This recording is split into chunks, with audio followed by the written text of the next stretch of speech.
미국의 어느 공항 게이트 앞에서 비행기를 타기 위해 기다리던 한 여성이 기다리는 동안 먹으려고 팝콘을 샀습니다. 화장실을 다녀온 후 잠시 후 봉지를 뜯어서 조금씩 먹기 시작했는데 이상하게도 바로 옆에 있는 남자가 미소를 지으면서 자기 팝콘 봉지에 손을 넣어 먹는 것입니다. 처음에는 당황했지만 속으로 그렇게도 팝콘이 먹고 싶었나, 그래도 좀 이상한 남자네 라고 생각하며 계속 먹었다고 합니다. 그런데 시간이 지나도 이 남자는 그치지 않고 계속 팝콘 봉지에 손을 넣어 먹는 것입니다. 여자는 화가 나서 팝콘 봉지를 그 남자에게 그래 너 다 먹으라는 식으로 던져준 다음에 비행기를 타기 위해서 줄을 섰습니다. 비행기 안에 들어와 자기 자리에 앉아서 가방을 열었는데 바로 거기에는 뜯지 않는 팝콘 봉지가 들어있는 것이 아닙니까? 그러니까 그 남자가 자기 팝콘을 먹은 게 아니고 그 여자가 그 남자의 팝콘을 먹은 것입니다. 우스운 해프닝이지만 우리는 자신의 행동에 따라 이렇게 모를 때가 많다는 거죠. 자신의 관점에서 철석같이 믿었던 것들이 진실이 아닌 것으로 드러날 때가 있고, 내가 상대방을 위해서 행동했던 것이 오히려 상대방을 너무나 힘들게 할 때도 있는 것입니다. 그러니 사도 바울이 자신의 모든 힘을 다해서 교회를 박해하고 자기는 하나님을 위해서 열심히 일한다고, 열심히 특심으로 열심히 일한다고 생각했는데 어느 날 담에서 가는 길에 예수님이 나타나셔서 그것이 아니라는 것을 깨달았을 때 바울이 얼마나 큰 충격을 받았을까. 매 순간 하나님의 음성을 듣고 하나님과 함께하는 삶을 살아간 하나님의 신실한 동행자로 불렸던 미국의 프랭크 로박 선교사가 있었습니다. 프랭크 로박 선교사는 1915년 필리핀에서 선교 사역을 했고 교회와 신학교를 설립을 했고 신학교 교수로도 활동을 했습니다. 2차 세계대전 이후에 미국의 외교 정책에 적잖은 영향을 미쳤고 선교사로서 미국 우표에 등재된 유일한 사람. 프랭크 로박 박사가 이런 얘기를 했어요. 편지라고 하는 책을 보면, 여러분 우리말로 번역이 됐어요. 이 책 한번 읽어봅시다. 프랭크 로박 선교사의 편지라는 책에 보면 이런 얘기가 있어요. 인간의 영혼에는 두 개의 창문이 있다. 하나는 하나님을 향한 창문이 있고 또 하나는 사람을 향한 창문이 있다. 하나님을 향해 열린 창은 구원을 주고 사람을 향한 창은 잘 열려 있는가에 따라 축복이 결정된다. 너무나 맞는 말이고 또 성경적인 말이라고 생각해. 실제로 하나님을 향한 창, 하나님과의 관계가 맺어져야 우리는 구원을 얻고 사람과의 관계에 있어서 그 창이 잘 열려 있는가에 따라서 축복이 결정이 된다는 것입니다. 그러니까 구원은 사람과의 관계가 아니고 하나님과의 관계에서 결정이 되지만, 구원을 받았다고 하는 우리 예수 믿는 그리스도인들 중에도 많은 사람들이 축복과 행복을 누리지 못하며 살고 있는 거예요. 그것은 사람을 향한 창에 문제가 있기 때문이죠. 바로 그런 사람들 중에 하나가 오늘 본문에 나온 야곱입니다. 야곱. 자, 오늘 본문의 이야기는 요셉이 애굽의 총리 대신이 된 후에 형들이 기근으로 곡식을 구하려고 애굽에 왔을 때 유다가 요셉과 함께 나눈 대화가 기록이 되어 있습니다. 그 중에 중요한 부분 30절, 31절을 한번 같이 읽겠습니다. 30절, 31절 시작. 아버지의 생명과 아이의 생명이 서로 하나로 붙어있거늘 이제 내가 주의 종 우리 아버지에게 돌아갈 때에 아이가 우리와 함께 가지 아니하면 아버지가 아이의 없음을 보고 죽으리니 이같이 되면 종들이 주의 종 우리 아버지가 흰머리로 슬퍼하며 수월로 내려가게 하느니라. 아멘. 세번역 성경에 보면 이렇게 기록이 되어 있어요. 아버지의 목숨과 이 아이의 목숨이 이렇게 얽혀 있습니다. 소인이 어른의 종, 저희 아버지에게 되돌아갈 때에 우리가 이 아이를 데리고 가지 못하거나 소인의 아버지가 이 아이가 없는 것을 알면 소인의 아버지는 곧바로 숨이 넘어가고 말 것입니다. 일이 이렇게 되면 어른의 종들은 결국 백발이 성성한 아버지를 슬퍼하며 돌아가시도록 만든 꼴이 되고 맙니다.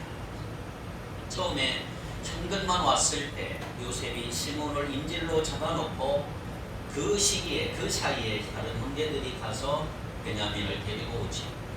그리고 그들 일행을 잘 대접해서 보내는 가운데 요셉은 베냐민의 자루에 은잔을 숨겨놓고 그 잔이 발견된 사람은 종이 되어 남아야 한다고 말합니다. 결국 베냐민의 자루에서 은잔이 발견되어 베냐민을 잡아놓으려고 할 때 형들은 자기들만 집으로 돌아가지 아니하고 모두가 다 요셉이 있는 성으로 돌아갑니다. 그때 놀랍게도 유다가 대표로 나서서 요셉에게 자기들 모두가 다 노예가 되겠다는 거죠. 요셉은 그럴 필요가 없고 잔이 발견된 베냐민만 종이 되고 나머지는 평안히 아버지께로 가라고 권면을 합니다. 그러나 그럴수록 유다는 그럴 수 없다고 말합니다.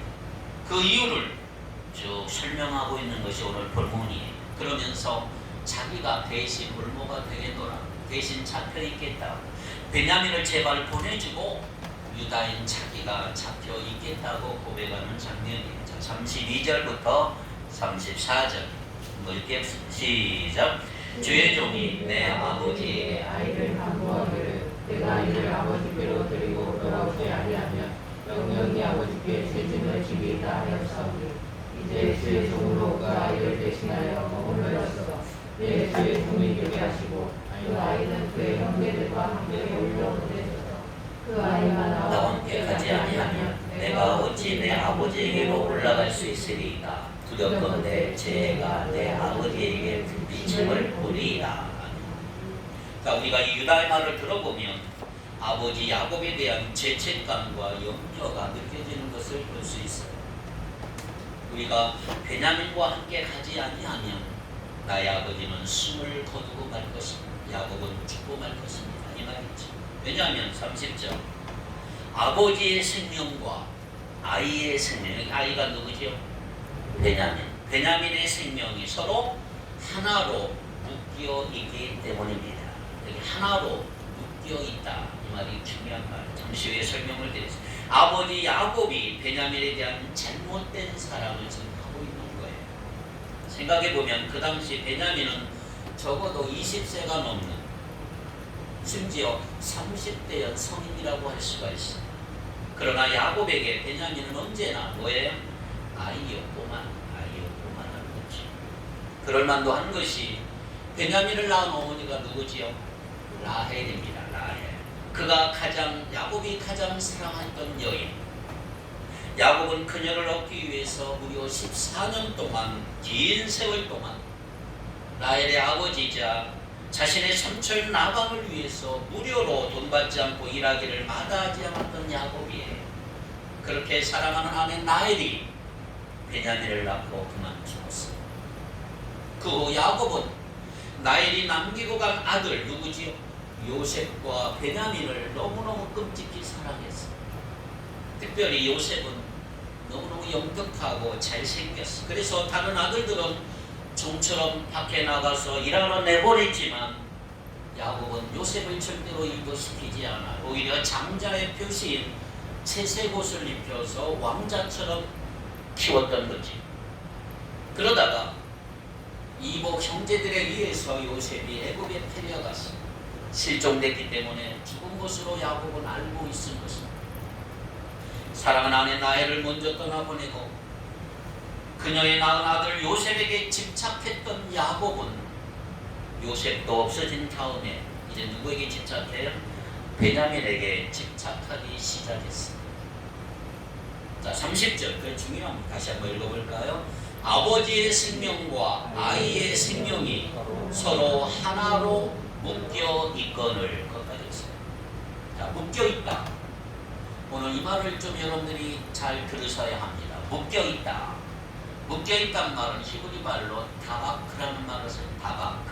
이 말은 영혼의 묶임, 영적인 묶임을 말합니다. 영적으로 묶이는 거예요. 영혼 결합이, 잘못된 영혼 예수 믿으면서 가장 조심하고 아주 견고한 질을 형성하는 원인 중에 하나가 바로 이 영혼 결합이에요. 이것은 솔타이라고 말해. 솔타이, 지정의, 생각, 내 감정, 내 의지가 묶여서 자유롭지를 못하는 거예요. 뭔가 악마에게 꽉 눌리는 거예요. 이 솔타이라는 말은 생소한 것 같지만 영성에 관심 있는 사람은 반드시 알고 있어야 될 용어. 자, 솔타이라는 말은 솔은 뭘까요? 영어로 솔은 영혼이죠. 영혼. 혼. 타이라는 말은 묶는다는 말이에요. 묶는다. 영적인 유대관계, 영적인 얽힘관계, 영적인 결합이에요. 원래 의미는 굉장히 좋은 거예요. 내가 주님과 영적으로 하나가 돼야 되고 성도들과 가족들과 하나가 돼야 돼요. 그렇게 되기를 바래요. 그런데 이게 부정적으로 잘못된 경우로 이제 쓰이게 됐습니다. 야곱이 성인인 베냐민과 영적인 결합이 되어 있는 것은 잘못되고 정상적인 그런 모습이 아니라는 거죠. 베냐민에게 집착해서 영혼 결합이 되어서 하나로 묶여 있으니까 거기서 견고한 진이 생기고 그것을 통해서 사탄이 역사하기 시작했고 마지막 야곱이 뭐라고 고백해? 내 생은 험악한 삶이었다라고 고백을 하는 것입니다. 그렇습니다. 하나님은 그러한 부정적인 영혼의 결합, 솔타이는 결코 기뻐하지 않습니다. 영혼이 묶이는 것, 집착하는 것. 잘못된 솔타이와 영혼 결합의 중심에는 두려움이 있습니다. 두려움. 이 두려움을 가지고 다른 사람의 삶에 들어붙어서 집착하게 되고 통제하려고 합니다. 야곱은 자기 아들에 대한 한없는 사랑이라고 생각했겠지만 반대로 베냐민의 입장에서 생각해보면 베냐민이 혹은 요셉이 행복했을까? 아버지 야곱의 집착된 사랑 때문에 과연 행복했을까? 베냐민의 마음은 차갑지 못하고 아버지의 사랑, 사실은 집착이죠. 이것이 얼마나 부담스러웠는지 모릅니다. 여러분, 사랑했던 사람이나 내가 의지했던 가족이 어느 날 질병으로 죽고 사고로 죽었을 때 자기도 그렇게 죽을지 모른다는 두려움과 함께 남겨진 자녀도 그런 죽음을 맞이할까봐 두려움에 사로잡힐 수가 있어요. 그러면서 지나치게 건강을 염려하고 지나치게 사사건건 자녀들을 통제하며 간섭하려고 하기 시작합니다. 바로 그런 것이 영혼 결합, 솔타이의 증상입니다. 죽음에 대한 공포는 보통 불안과 관련된 질병을 일으킵니다. 공포를 경험한 어린아이들이 어릴 때 두려움이 생깁니다. 성인기의 두려움으로 이제 묶일 수가 있는 것입니다. 새로운 상황에 접할 때마다 느끼는 불안감이, 거절을 당할 것에 대한 두려움이, 막연하게 미래와 질병과 가난과 재난에 대한 막연한 두려움이 내 안에 생기게 됩니다. 그래서 죽음에 대한 두려움을 가진 사람은 다른 사람을 통제하려고 하거나 어떤 비정상적인 방법으로 다른 사람에게 의존하려고 하는 경향을 보이는 것입니다. 자신의 두려움을 없애줄 것 같은 상대방에게 푹 빠지기도 하고 또 다른 부정적인 영혼의 결합을 가져올 수가 있는 거죠. 야곱은 사랑은 아내 라헬을 떠나보내고 또 요셉이 실종된 후에 자기가 사랑하는 사람을 또 잃어버릴지 모른다는 그 두려움 때문에 베냐민에게 집착하며 과잉 보호를 하고 있었던 거죠. 다 그 나이였는데 아이처럼 다 내 아이, 내 아이. 문제는 그렇게 집착하는 상태에서 우리가 기도하면 자녀를 영적으로 묶는 일이 생깁니다. 영적으로 이제 묶임을 당합니다. 여러분, 중요한 것은 여러분의 자녀를 주님 앞에 다 내려놓아야 해요. 주님의 선하신 뜻대로 그 아이의 삶을 주관하시고 인도하시도록 맡기는 것이 부모로서의 참된 기도라는 거죠. 가끔 그런 분이 있잖아요. 자기가 아이가 이제 자기보다 더 커졌음에도 불구하고 우리 애기 뭔가 비정상적이고 속에 뭔가 두려움이 부족한 것이 있어서 그렇게 자꾸 표현하는 것입니다. 만약 내 자신 안에 자녀나 사랑하는 사람을 지나치게 걱정하고 집착하는 이런 연약함이 있다면 오늘 이 아침 그 원인을 찾아내서 그 묶임을 끊어버리고 십자가의 경계선을 세울 수 있기를 축복합니다. 결국은 야곱은 베냐민이 가야만 곡식을 얻을 수 있다고 하는 그 상황에서 이제 어쩔 수 없이 베냐민에 대한 집착을 내려놓아야 돼요. 베냐민을 보낼 수밖에 없는 거예요. 그래서 그 어려움 때문에 그때까지 잊어버리고 있었던 하나님에 대한 신앙을 야곱은 다시 회복하는 계기가 되었던 것입니다. 여러분, 믿음의 조상이라고 하는 야곱의 할아버지 아브라함도 이삭을 몇 살에 얻었어요? 100살에 얻었어. 이삭에게 푹 빠졌었어요. 손자를 얻은 아들을 낳았으니 얼마나 행복하죠. 100살이요. 집착이에요, 집착. 그래서 이삭을 낳은 다음에는 별 이야기가 성경에 나오지 않아요. 얼마나 빠져 살았는지. 그런데 하나님이 갑자기 아브라함에게 나타나서 아브라함아, 너 사랑하는 네 아들 이삭을 잡아 번제로 드려라. 얼마나 놀랬을까. 원래 하나님은 그런 분이 아닌데 아브라함을 좀 시험한 테스트 하신 거죠. 왜? 이삭에게 푹 빠져 살고 하나님을 잊어버리니까. 그러면 안 되기 때문에 믿음의 조상으로 하나님 부르셨는데 이삭에 푹 빠져 사니까 빨리 잡으실 필요가 있었어요. 그래서 영적 충격 요법을 쓰신 거예요. 아브라함아, 너 제일 사랑하는 거 줘라. 나한테 이 말이에요. 야곱도 똑같은 거에 지금 라헬에게 푹 빠져 있다가 사랑하는 라헬이 죽은 다음에 요셉에게 푹 빠졌다가 요셉이 없으니까 이제 베냐민에게 푹 빠져 살았던 야곱. 하나님이 야곱 비열한 자, 뒤꿈치를 잡은 자에서 이스라엘 하나님과 겨루어 이겼다고 한 이름으로 바꾸어 주셨음에도 불구하고 거기에 푹 빠져 살고 있었기 때문에 제자리로 돌아오게 하실 필요가 있으셔서 충격 요법을 쓰지. 너 제일 사랑하는 거 나한테 달라 하는 거지. 다행스러운 것은 그래도 베냐민을 야곱이 보내면서 새로운 전환점을 맞게 되고 하나님을 기억하는 야곱의 모습을 볼 수가 있는 것입니다. 베냐민을 애굽에 보내면서 이렇게 말해요. 43장 13절 14절 같이 읽겠습니다. 시작. 내 아우도 데리고 떠나 다시 그 사람에게로 가라. 전능하신 하나님께서 그 사람으로 너희 다른 형제와 베냐민을 불려보내게 하시기를 원하노라. 내가 자식을 잃게 되면 이르리로다. 죽으면 죽으리라. 이 말이에요. 다 보내는 거예요. 생각해 보세요. 베냐민을 떠나보내고 야곱의 마음이 얼마나 떨리고 허전했을까. 그런데 그가 과감히 베냐민마저 주님께 내려놓으니까 오히려 베냐민뿐만 아니라 그토록 사랑했던, 잃어버리고 죽은 줄 알고 있었던 아들 요셉까지 다시 만나게 된 놀라운 반전의 역사를 경험하게 되었던 거지요.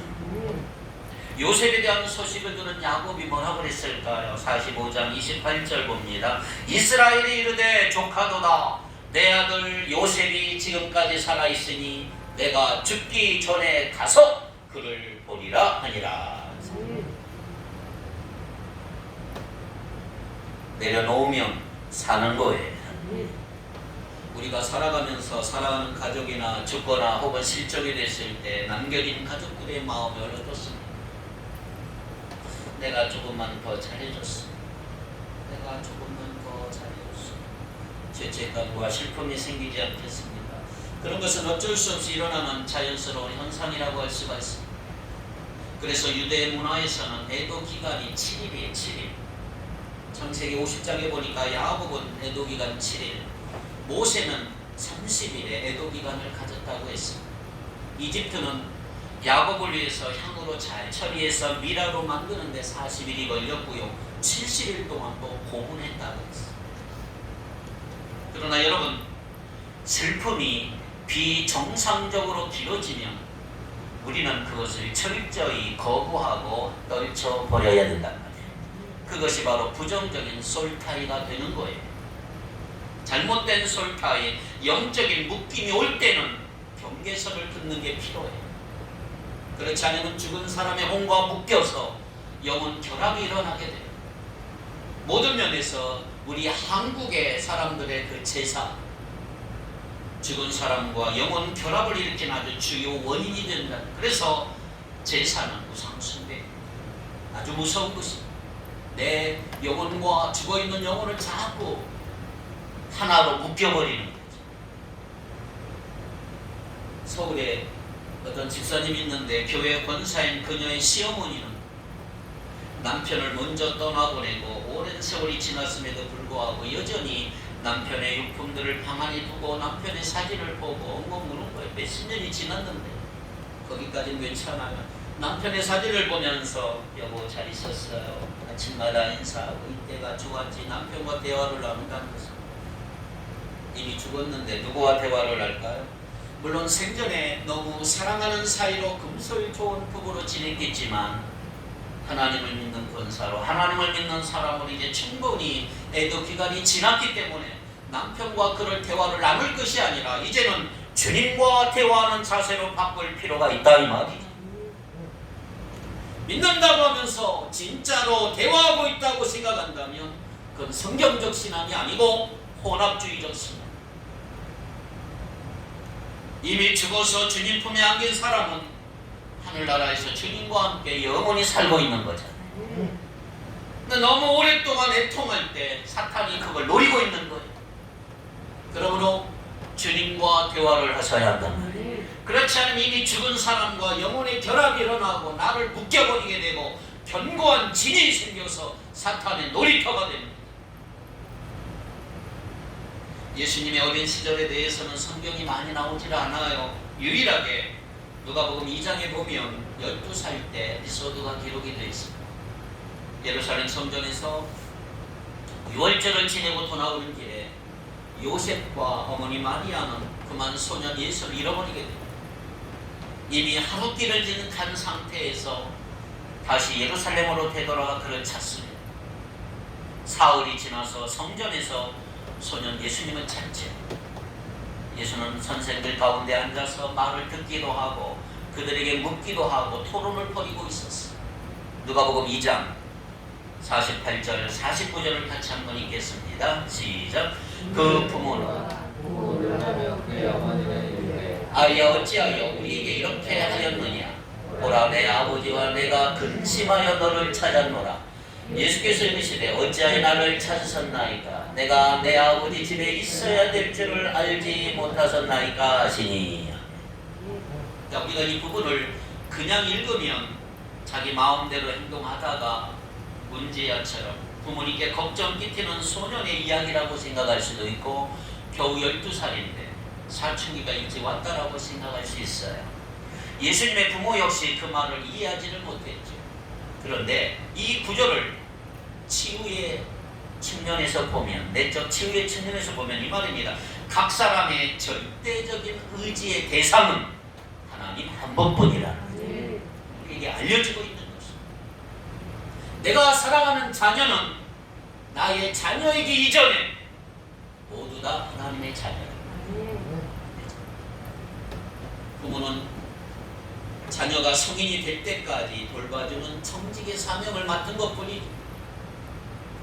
이렇게 내 자녀일지라도 하나님 앞에 맡기고 의탁할 때 그들은 하나님의 인도하심 속에서 자유롭게 건강하게 자라게 될 줄 믿습니다. 자녀와 부모의 관계는 하나님이 주신 아름다운 관계입니다. 특별히 태아와 엄마는 서로 뗄래야 뗄 수 없는 관계이죠. 태아가 생명을 유지하기에 필요한 피와 산소와 영양분을 엄마에게서 받습니다. 뿐만 아니라 DNA를 통해서 부모는 아기의 머리카락 색깔, 눈동자 색깔, 키와 체형과 인격까지도 영향을 받습니다. 이것은 아기가 전적으로 부모, 특별히 엄마에게 의존하여 태어나고 살아가도록 만드신 창조주 하나님의 창조 원리라고 할 수가 있는 거예요. 그러나 이제 출생한 후에 유아기를 지나면서 아기와 엄마의 애착 관계는 점점 독립적인 관계로 변합니다. 그것도 하나님이 만드신 자연의 순리죠. 이제 자녀가 성장하면 부모는 자신의 품에서 그들을 떠나보내야 하고 서로의 삶에 경계선을 그어야 됩니다. 자녀가 장성했는데 계속해서 부모에게 의존하게 되고 부모와 종속적인 관계가 되고 그 나중에 결혼하게 되면 결혼 생활에 많은 어려움이 일어납니다. 부모는 성인이 된 자녀를 위해서 모든 것 다 해주려고 해서도 안 되고 자녀도 성인이 되었으면 부모에게 전적으로 의존해서도 안 됩니다. 특별히 세상의 모든 엄마들이 다 그렇겠지만 우리 한국의 엄마들은 자녀에게 얼마나 헌신적인지 몰라요.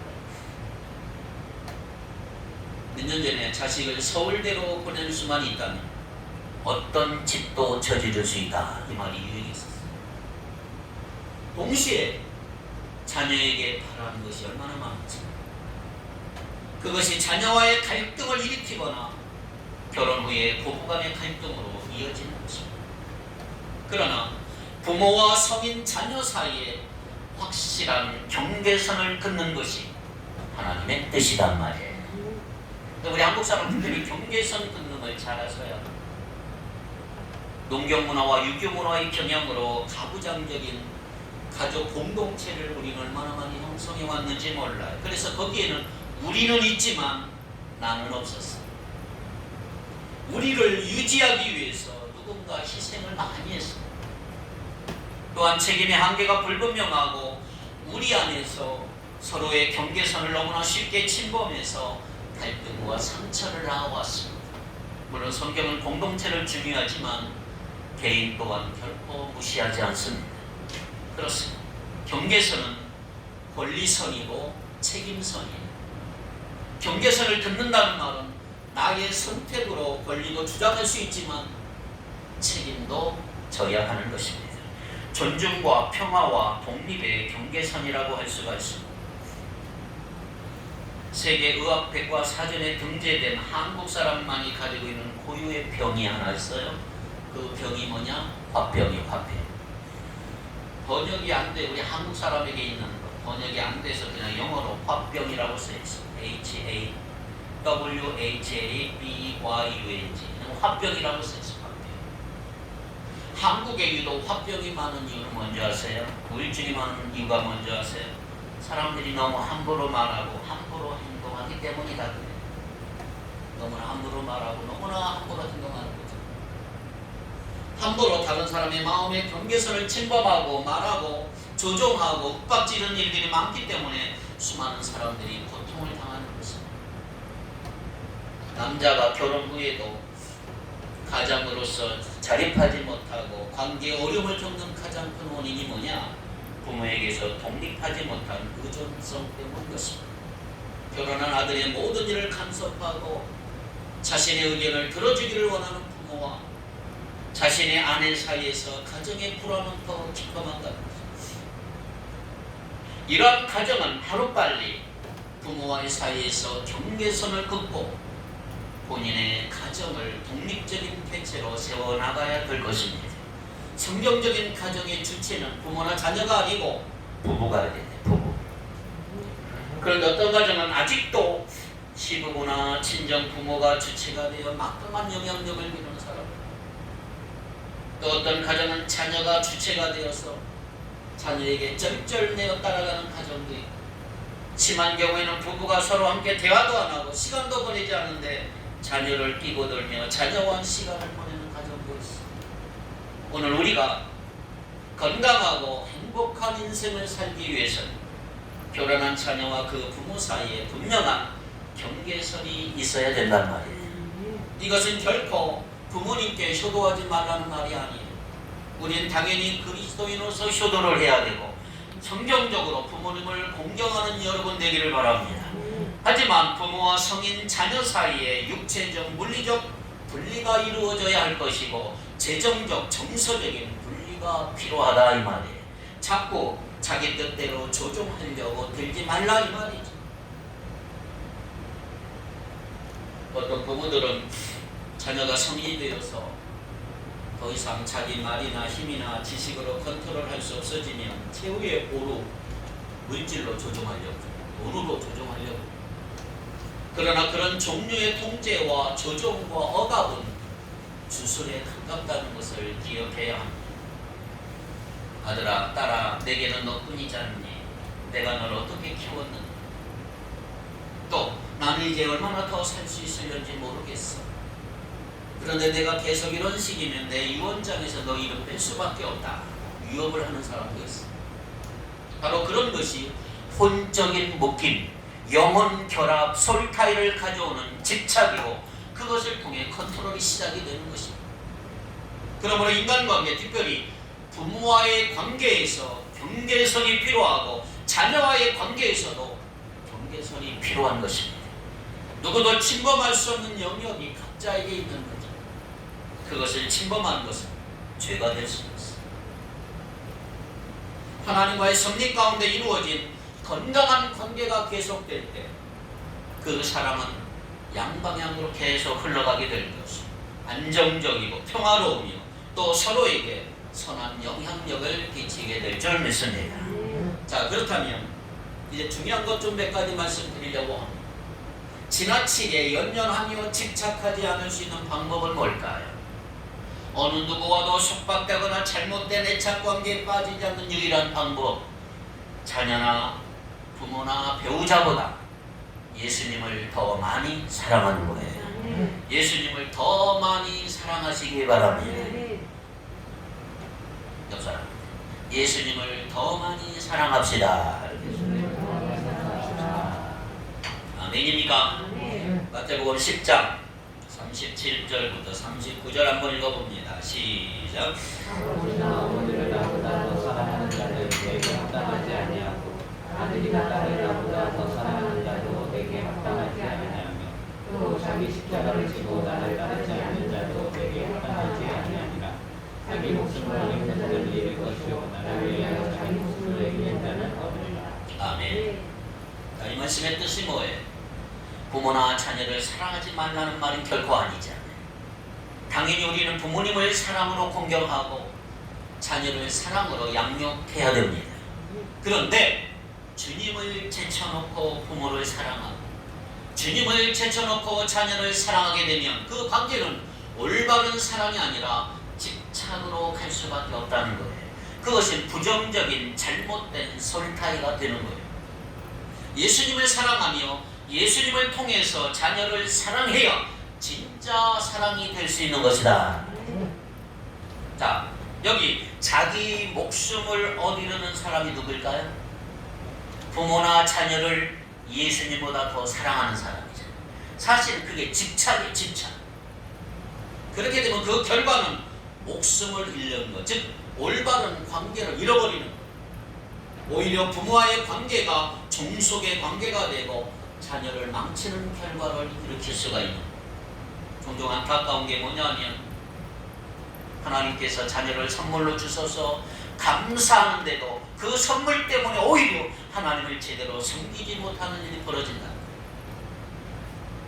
물론 아이가 어릴 때는 손이 많이 가고 돌봐줘야 하기 때문에 예배에 집중하기가 힘들어요. 그런데 문제는 뭐냐면 아이가 조금 커도 아이에게 신경을 쓰느라고 하나님과의 관계에 소홀하게 된단 말이에요. 뭐든지 아이가 우선이야. 예배도 아이에게 뭔가가 생기면 빠져버려. 그렇게 되면 아이가 과연 잘 될 수 있을까요? 아이가 생각합니다. 아, 내가 하나님보다 중요하구나. 이렇게 느끼게 된다면 이 아이가 어떻게 될까? 기억하세요.